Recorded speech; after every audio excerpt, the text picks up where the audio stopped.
What's up, everybody? Welcome to the KF Podcast, AEW Special Announcement Podcast. I want to say thank you for listening. If you just found us, you can check us out at kfpodcast.com and at KF Podcast and all your other social media needs. We got online right now. We got Don.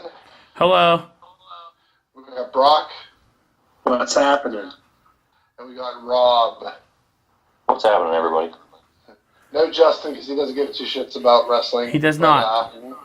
We've been very excited about all the AEW announcements going on, so we figured we'd have a little bit of a, talk about it before we actually get together for the podcast. So here we go. So what was the announcement? Who wants to tell us? I'll go. So apparently on Being Elite on... When did it come out? Was it like 3 a.m.? It was 3 a.m. California time on New Year's Eve. Okay. So 3 a.m. New Year's technically day, I'd assume. They did a Being Elite special where they had pretty much announced that they would be doing All Into Double or Nothing. And then they also announced it would be an AEW, which we all kind of heard about because there have been copyrights that's gone through and some rumors about the owner of the Jacksonville Jaguars being involved as well. So, they kind of officially announced it as of 3 a.m. on January 1st. So we wanted to talk about some possibilities, talk about what's going to happen maybe in Double or Nothing, or who might get signed. So just kind of chat about the whole situation. Okay. So who wants to start on, just whatever? Let's kick it over to Rob and get his thought on it. Okay. Well, I think this has been a long time coming for everybody on here. We've all been keeping our ear to the ground on what could happen. I think since All In, I think all signs have pointed to the Young Bucks, Matt and Nick Jackson, Cody, Hangman Adam Page, and that group with those four guys being core, doing something different. Whether it be All In, 2, or something along those lines. But I guess it was early fall when they started. Rumors started to abound in regards to trademarks being filed for a brand called All Elite Wrestling. As soon as the name dropped, obviously the internet went nuts with what it entailed and what it could mean. Everybody, it kind of let the cat out of the bag. I don't necessarily think that they were probably planning on that happening, but in the media age we live in, that kind of information doesn't stay a secret very long. It was just a matter of seeing what it's going to be, and I think that we have a little bit of an idea of what it's going to be, but it's still a lot of speculation. There'll be a little bit of a presser announcement next week, kind of like they did for All In at Pro Wrestling Tees before that event. They're going to do one outside of the Jacksonville Jaguars Stadium, TIAA, I believe, field, and obviously Tony Khan, the son of the NFL Jaguars owner Shad Khan. It sounds like he's going to be running the company in and of itself. And a couple of the Bucks and Cody have apparently signed on to be executives in the actual business, but all signs are still pointing to this Tony Khan running the company. Big wrestling fan. He's been very vocal about the fact that he was a huge WCW fan. There's a lot of speculation, a lot of rumors on who's going. One of the biggest ones from a creative side is BJ Whitmer. He recently left Ring of Honor. A lot of his backstage stuff, match producing, things like that, has always been kind of tied to this project since its trademark files. But he's really one of the only ones that, outside of the Young Bucks, Cody, Hangman, who have officially signed as of today, who are linked to the project. But a lot of speculation is going to, I think, continue to abound. But I think that it's going down the path. The one thing that I guess, from a personal standpoint that I want to see, I don't want to see them reach for the sky right away. I think that they need certain aspects in order to make this work and be long term. But I don't necessarily think that they need to try to shoot for the stars immediately, because I think that, if they go for everything and fall short, then it could very easily be considered a failure. I think you start out slow and grow, and I think it could be very ECW back in the late 90s, started out really small, eventually grew too far for it to even grow any further in the way it was done. Hopefully they don't try to. Hopefully they take that route with a little bit more success than ECW even had. But that's how I kind of see it, what I've kind of been watching for the last month or so. But now, who did you say signed officially today? On Instagram, Cody. Actually, on the All Elite Twitter feed, they posted a picture of Brandy, Cody, the Bucks, Hangman, and Mrs. Matt Massey's wife. Okay. So the Mrs. Buck, all with contracts in their hands, sitting at a table. They're obviously all over in Japan. As we're recording this, it's Wrestle Kingdom season, very close to Wrestle Kingdom season. So everybody's in one place. The Bucks usually don't take their family to Japan, but they did on this trip. At least Matt did. And they shot that picture today and posted it out of. You couldn't see what they were signing, but they were all holding up a piece of paper, sitting at a table, all facing the camera, and they kind of posted it out as being official at that point in time. But no Kenny Omega yet. No. Okay. No. We'll probably get into that a little bit more here, and maybe if we want to go down the road of a fantasy draft type of situation. Okay.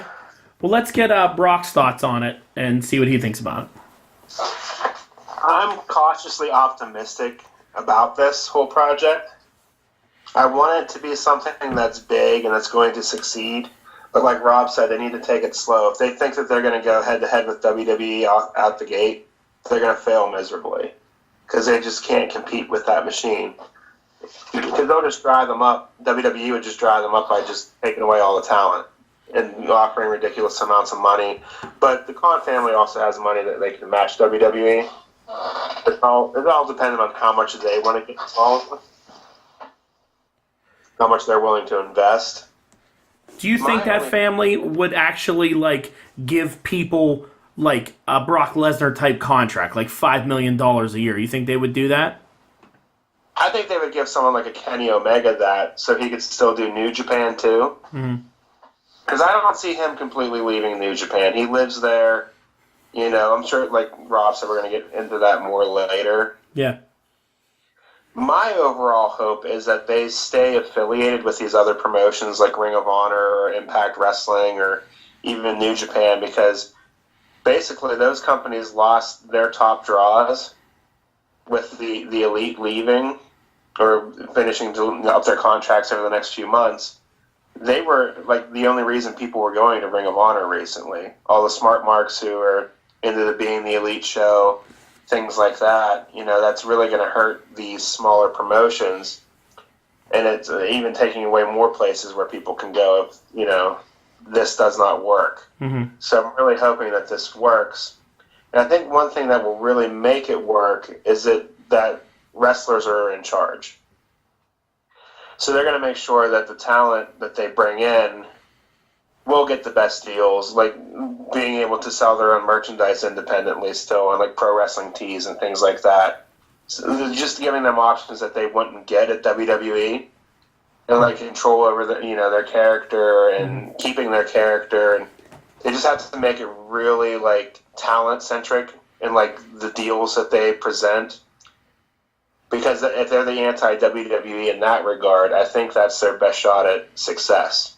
Is make it favor the talent over the company. I have a question with that. How do you, if everyone has control of their own character, then who's the big boss saying, well, your character's going to lose, or your character's going to turn heel? If you're I don't want to, I have full control. Doesn't that get out of control?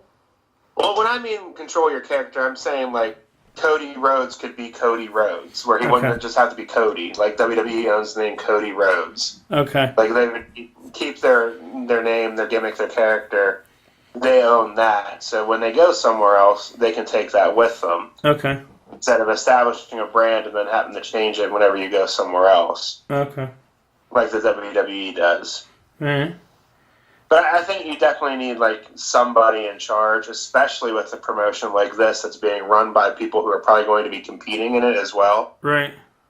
You definitely need to make sure that you know who's in charge. You need maybe even somebody independent from the talent. Right. But like Rob said, BJ Whitmer is going to be involved, and he's definitely a mind for the business. Okay. And, the storytelling side of things.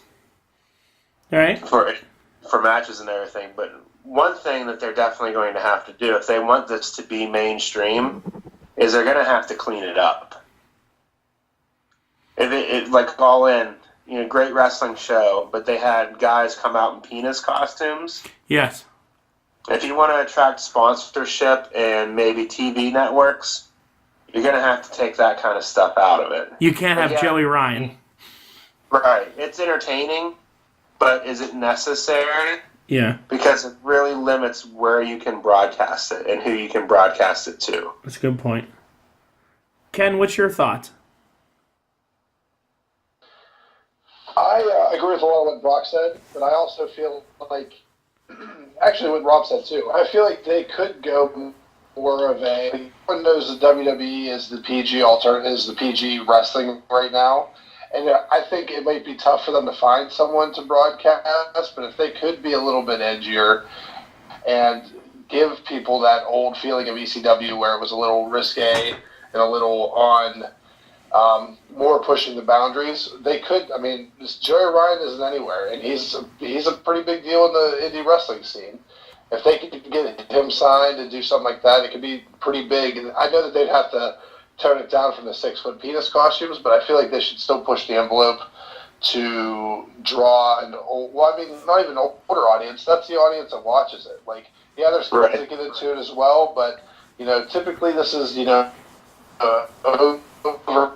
This is an older demographic of male, wrestling fans and women wrestling fans. I think that's something also that they need to really emphasize on too, is promoting women's wrestling. That's not just old school Attitude Era divas action. Like, the women's revolution and the evolution that they pushed on WWE has really been started in the end. I think they need to really promote that as well.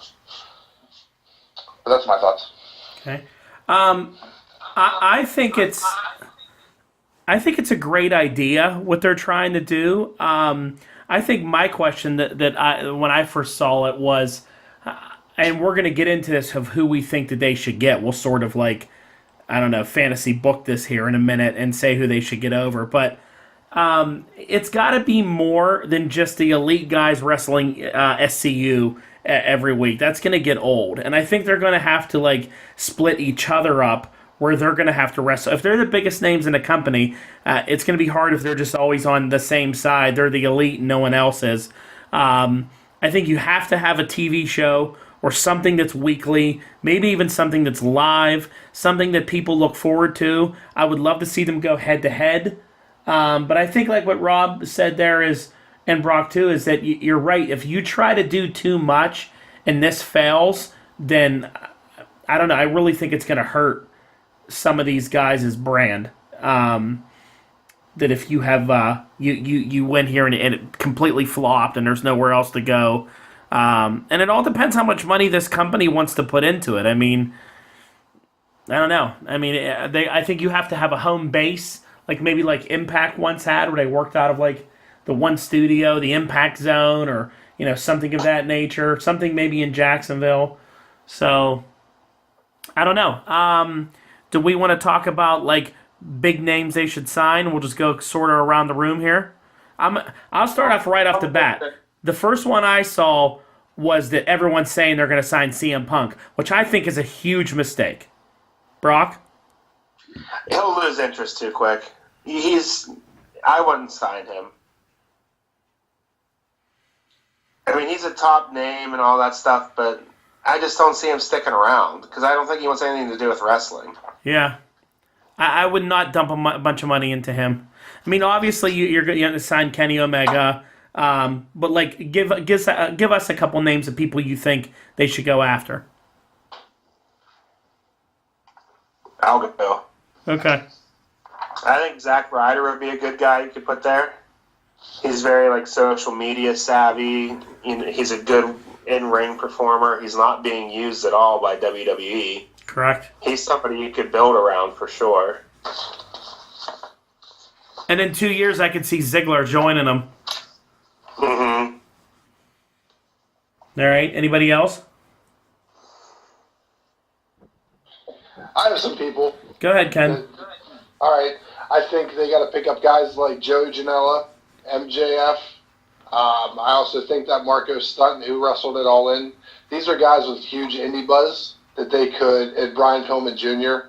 I think they need to go with the guys that are not as well known to kind of set this up as a mid-card and also to develop their talent and show and to really get to develop some guys.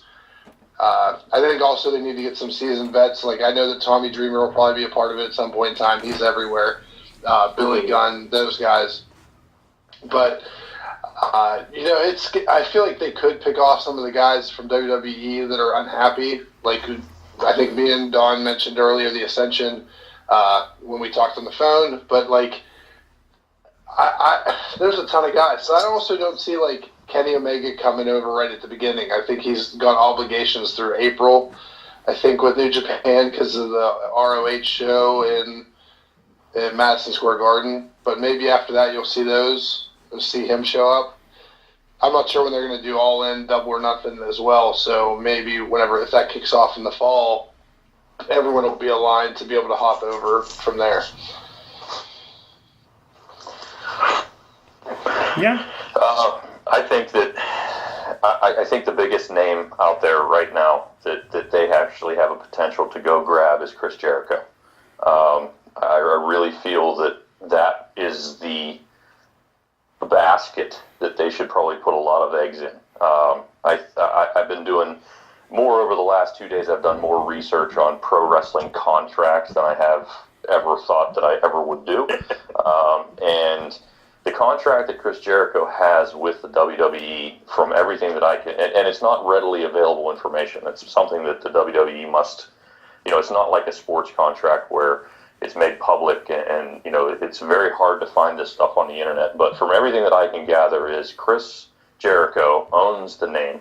Obviously, that's why we were able to see shirts like Alpha Club, and he's able to do what he does. What he's done in the last year, basically 18 months since Wrestle Kingdom last year when he wrestled Kenny and kind of started this ball probably down the path, is he has done everything to respect the WWE, but never once has he been sued. So everything that I can see is he's at the end of a 3-year Hall of Fame type deal where they can license and sell his merchandise on WWE.com. He can make appearances as WWE's closest thing to a freelancer. But everything that I see is that's going to end. He currently has 2 Fozzy shows in 2019 scheduled. That's it.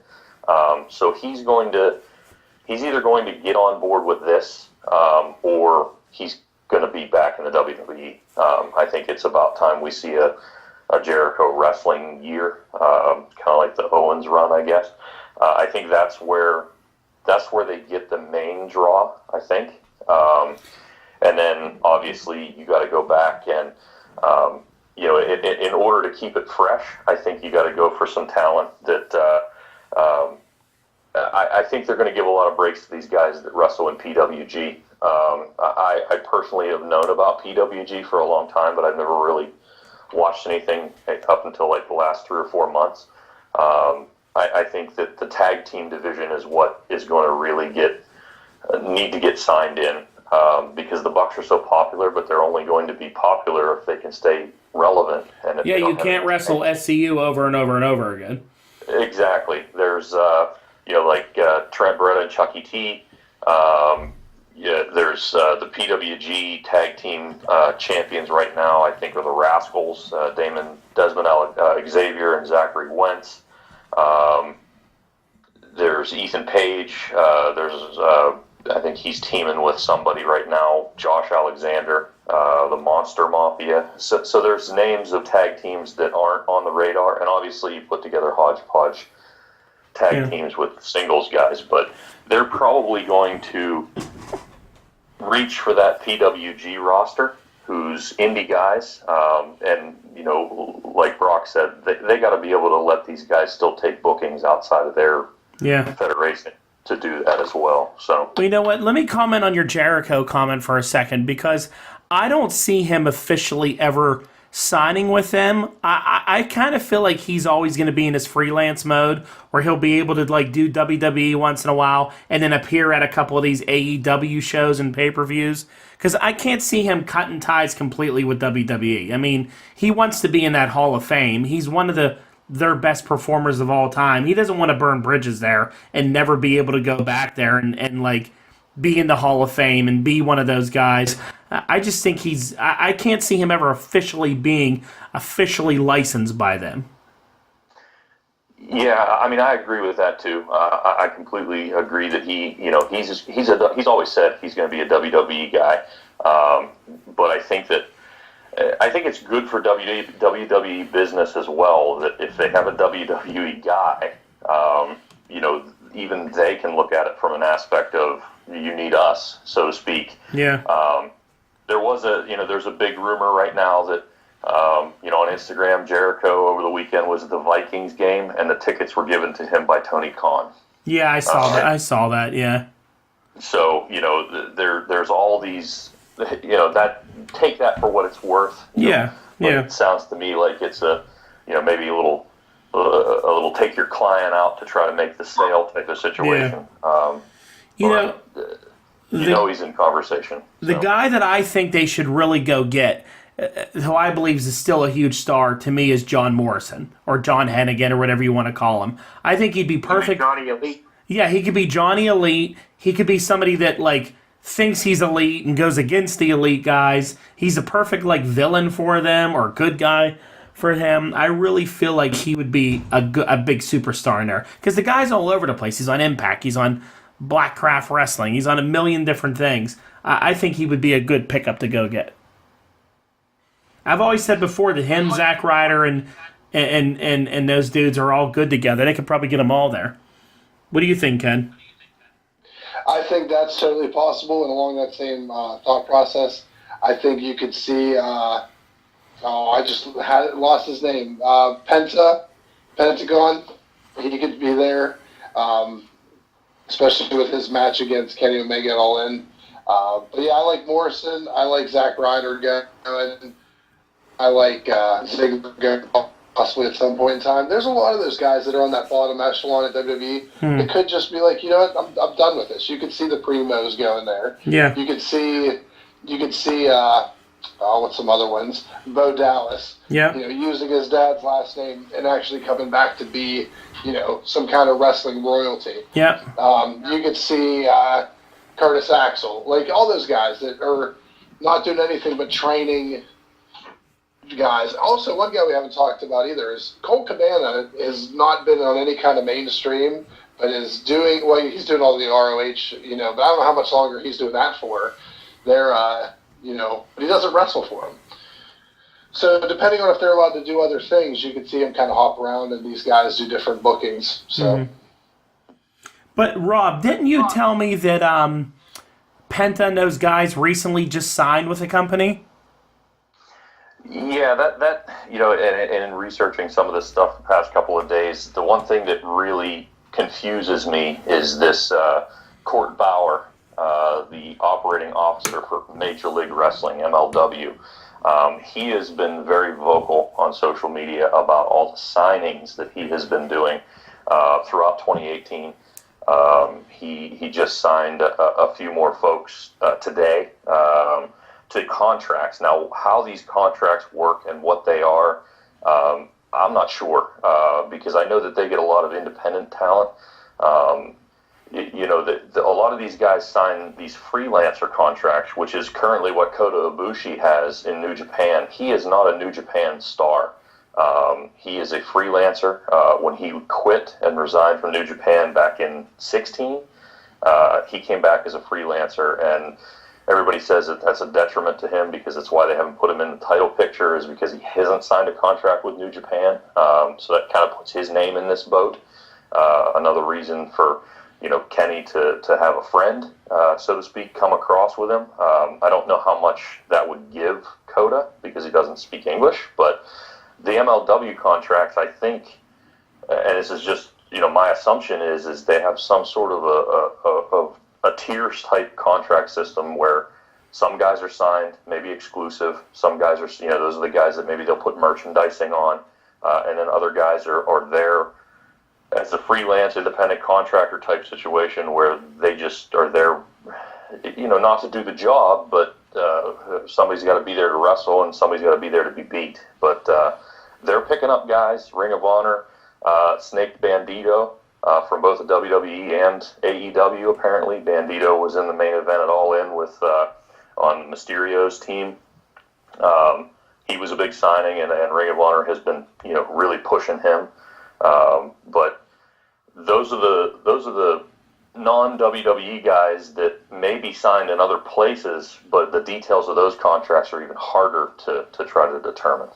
Yeah, it seems like they got Phoenix and Pentagon. It looked like today they signed Davey Boy Smith Jr. They signed Brian Pillman Jr. also. And Teddy Hart, that was the other one. Yeah, so they have a new Hart Foundation. They've been busy. MLW. They've been busy. All right. Yeah, another name we really haven't mentioned is Neville, Pac. Obviously his, he could immediately come in and be a title contending heel. Yeah. And then there's also, I think Brock mentioned it, working with other territories, we'll just call them territories, getting involved with the NWA, letting Nick Aldis, which, Ring of Honor announced today, a big announcement that they're going to bring back, I forget what it's called now. It was a tag team tournament, a cup that was done in the territories in the past, and they're bringing it back. The Crockett Cup. Yep, they're bringing back the Crockett Cup for tag teams, working with the NWA in conjunction with Ring of Honor. Everybody says that's the kind of a foot in the door for Ring of Honor to work with NWA, but that wasn't the announcement that everybody was expecting. So, all right. Well, why don't we go around and get some final thoughts on this before we wrap it up here, and we'll start with Brock. Go ahead. I have high hopes for this, but my biggest concern is the accessibility of it. Like, they have to get on a decent network or a decent streaming service and not be difficult to find. But that's the one thing I worry about, is just the accessibility of it. Because if it's going to be hard for me to get, I'm not going to be interested. Makes sense. All right. Ken? I think that the reason why the Elite has been so popular and being the Elite is the fact that it connects so well with fans. I think this entire time until you see the launch, not just on being the Elite, I think they should have a side kind of program that comes out weekly to show the development of the actual business progressing. Smart marks love to feel like they're part of everything that's growing and part of the movement. And, the Bucks and Cody and all those guys have done a great job doing that. I think they just need to embrace that more. And I'm excited. More places, more places for people to work, and potentially, better storylines that we're getting on Monday and Tuesday night is always exciting. So the more the merrier. Good. Rob? Yeah, I have to agree with Ken. I think that I think the aspect that has made the Elite and this group of wrestlers so popular is the accessibility. I think the one thing that is probably inevitable, but will maybe ultimately hurt them, is the ability to record. If they do a Ring of Honor style show where they record several shows in one location, start out in a centralized location, let's just say Jacksonville, just because of everything pointing to that area. I think they might lose a little bit because getting out there to these different locations. I mean, I myself have gone to a lot of different places to see these guys perform. If they do it in one location, I think that might alienate some folks, but I really don't see how they can get away with not doing that. Taking a production show on the road right away is probably not the smartest idea. So, doing that sort of thing, but maybe not doing televised ones, still running shows is going to be key. But again, I'm with everybody else. I'm excited about this. I think that the unknowns are what's making me even more curious, and I think that might even be getting clicks, so to speak. People want to know what's going to happen next, and if they're just giving us these tidbits here and there, we don't even know if All Elite's even on the radar as a wrestling program in 2019. All we know is that we don't even know it for sure. They're going to do an all-in 2 type of thing, apparently, that's called Double or Nothing. We don't know when it's going to be. It might not be till this time next year that they start running their programming, so to speak. So I think the unknowns are kind of what makes it even a little bit more exciting. Okay. My final thought on it, I think that it's a good idea. I think one of the things that I enjoyed from 90s wrestling was always the rivalry between WCW and WWF at the time. It was always cool to see when guys would jump contracts and go to different shows. It made it fresh when someone would leave and reappear on another show. So I'm excited for something like that to happen. But this wrestling promotion, in order to get to the level of the rival like WCW was, it's going to have to look good. It's going to have to look and feel legit and not look like ROH and some of these other ones, because as big as of an announcement that this video was, it got 230,000 views, which compared to a WWE YouTube video that gets a couple million, it's really just the smart mark guys and people like us that were excited about it. Average other wrestling fans or kids or women and other people, they don't really know this. So if it's going to actually compete and it's going to actually succeed and be a rival company or something, another alternative, it's going to have to branch out and do different things, and it's going to have to grow, and it's going to have to look good to win those people over. So I think it's definitely got a shot, but I think you guys hit the nail on the head that it has to start slow. They can't go crazy right out of the book, or it's going to end in 2 years. If they take their time and work with the people and work with the fans and give people an alternative, I think they have a shot. So we will see. All right, Ken, take us out. All right, everyone, please like, share, subscribe, invite. Write down in the comments here what you think about the whole situation we talked about. Give us your thoughts on who you think they should book or what we're full of crap. And also, just check us out on SoundCloud. We have fresh weekly content there. We'll be recording tomorrow or Thursday, depending on when this comes out. So, all right, and kiss your mother in the mouth for me.